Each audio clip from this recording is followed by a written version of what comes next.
Puntland maalintay dhalatay ilaa intay koraysay ilaa inta ay jirto cadow badan ay lahayd cadowga ay leedahay kumaynan yeelan wax ay haleysay maxay tahay sababta Ilhaan Cumar ay u aflagaadaysay qabaa'ilo gaar ah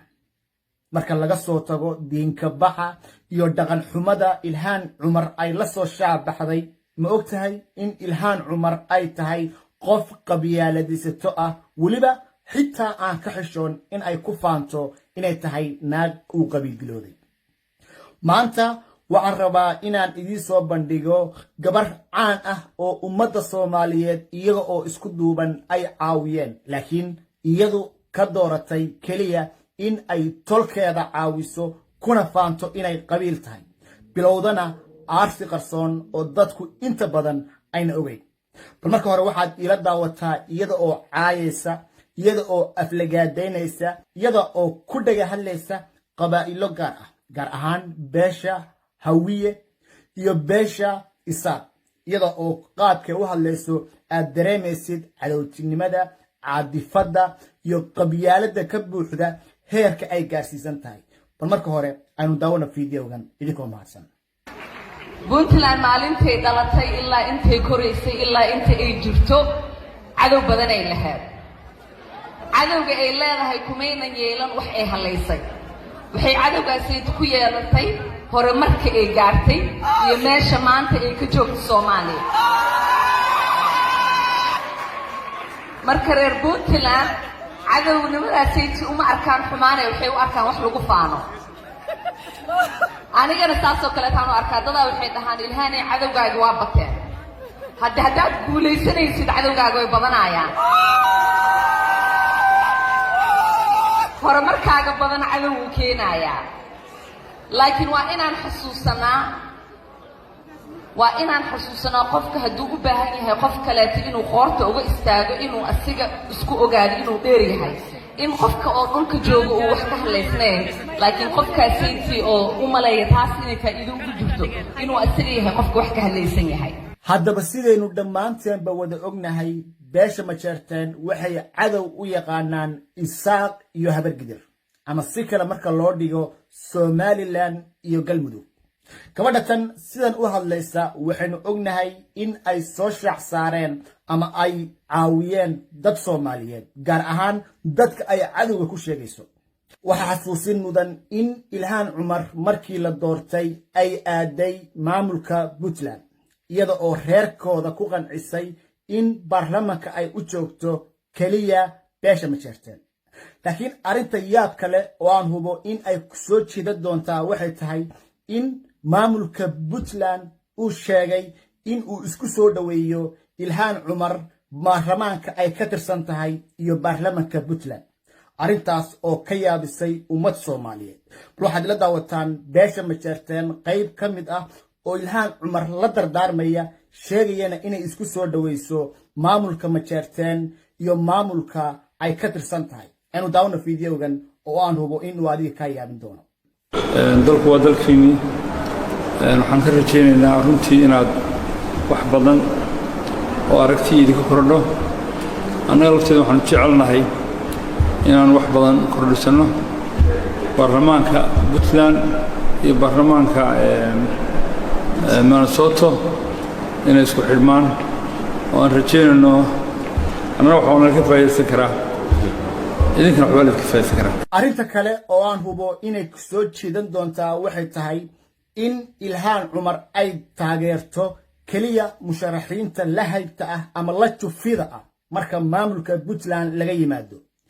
Ilhaan Cumar waxaynu ognahay in kaliya ay soo booqato xafladaha dadka ay isku jufida yihiin marka uu yimaado ololaha beesha Majeerteen ay rabaan inay isku doortaan waxaad ila daawataa Ilhaan Cumar oo ka soo qayb gashay taageertayna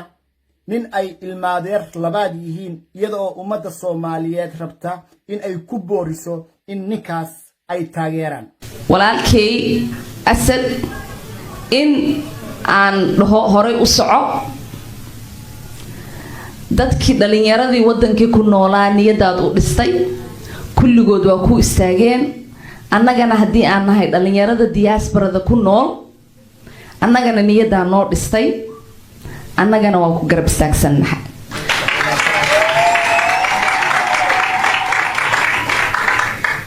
marka waxaan rajaynayaa in inta kale aan dhalinyarada ahayn sidii aniga ay ii garab istaageen sida eedaday Sahar oo kaleeta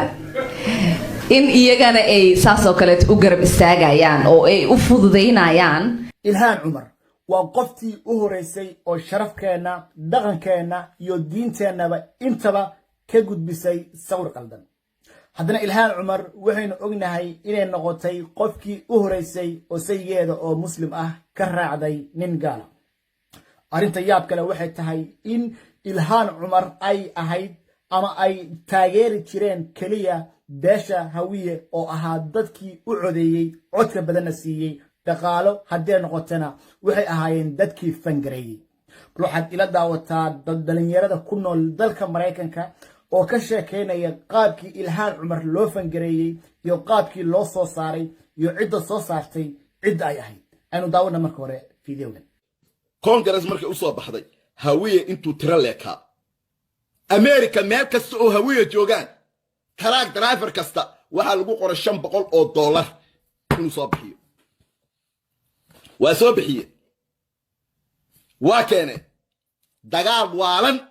ay beesha Hawiye u galeen Ilhaan. number 1 xaaskoodii bay ahayd. number 2 gabar Soomaaliyeed bay ahayd. number 3 gabar Muslim ahayd. waa xambaarteen halkaasay saareen. waa soo saareen waxay wadaanba dadkii Ilhaan u codeynayay ama dhalinyarada Soomaaliyeed ee u shaqeynayay kulli waxay ugu wada shaqeynayeen magacay Ilhaan lahayd ma ahayn, magacay ku soo baxday ma ahayn. Axmed Xirsi Soosayd oo magaalada laga yaqaan ahaa ama dhalinyaranimaha ku caawiyaan ama beelnimaha ku caawiyaan waa loo soo wada baxay. Hawiye oo dhami dushay saartay, Soomaali dhalinyaradeediina dushay saartay.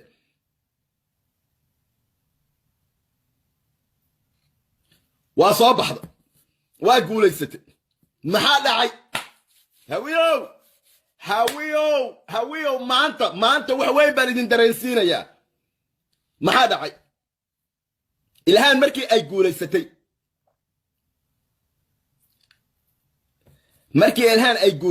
ee ay soo baxday durba waxaa la bilaabay oo beeshii ma jarteen bilaabeen dabeerkan Hawiye ma geeya gabadha. Ilhaan aabaheed Nuur Saciid Cilmi ayaa inta u wacay Soosayd Axmed Xuseen wuxuu yiri wariyaa iifur gabadhayda ma geydide. hadda waa ninkii 3 caruur aha ka dhalay ee qabay muddada adoo Hawiye. haddaba su'aasha isweydiinta le waxay tahay ma u codayn doontaa Ilhaan Cumar haddii aad mar qaldantay, mana ka mid noqon doontaa dadka Ilhaan Cumar ay qaab qabiil ahaan u soo caydo taageerana fangarayana. waxaanu ognahay dhammaanteenba in Ilhaan Cumar ay rajo dhigtay lana hubo in ayna mar dambe ku soo noqon doonin xelo ummad Soomaaliyeedna ayna ku aamini doonin ayna noqotay naag qabiil ah. waxaad ila daawataa gabadhan oo sheegaysa rajada Ilhaan Cumar meesha ay ku dambayn doonto, walow dhammaanteenba aynu wada ognahay in Ilhaan Cumar ay noqotay qof sharafteenii, dhaqankeennii iyo diinteenii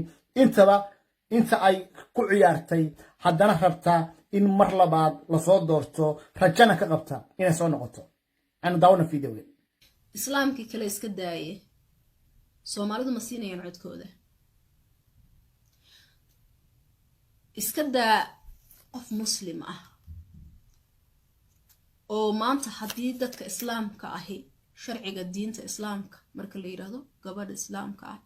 ma guursan karto nin gaala ilaa oo kasoo muslima mooyaane. kow marka sharciga koobaad ay jibisay waxa weeyaan diinta islaamka inay ka dhigtay la jiifiyaana bannaan oo ay meel uga dhacday oo la yiraahdo afkana waxbay ka sheeganayaan dadkan muslimka ah, dhaqankoodiina waa noocaan oo kale. waayo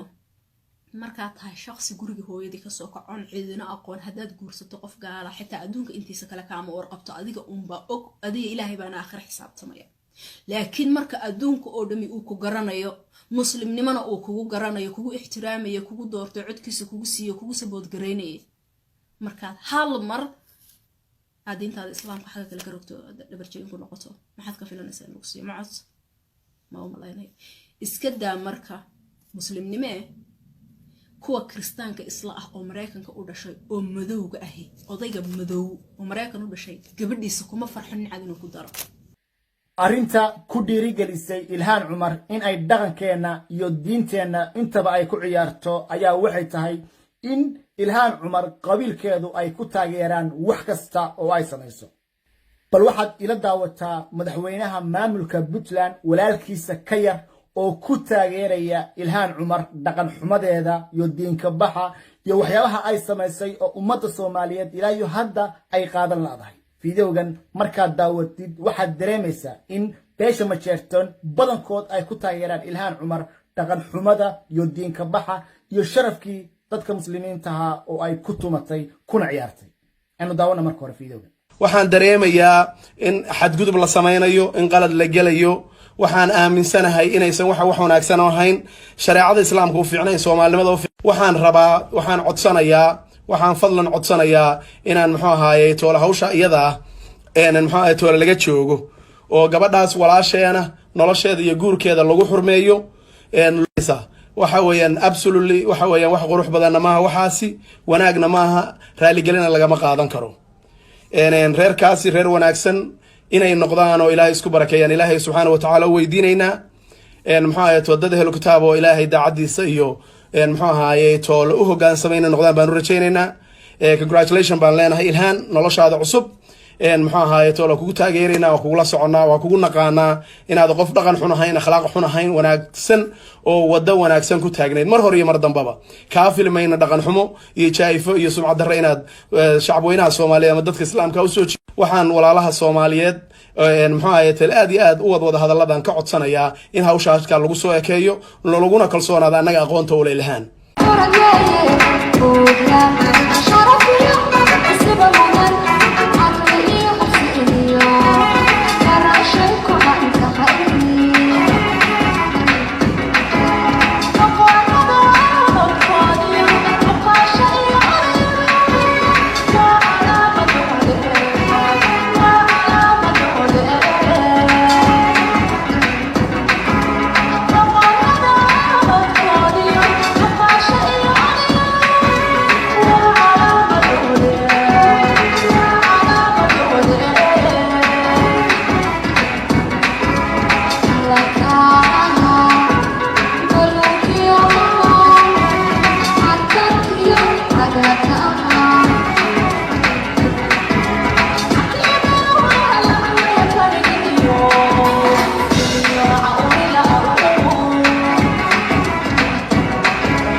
Ilio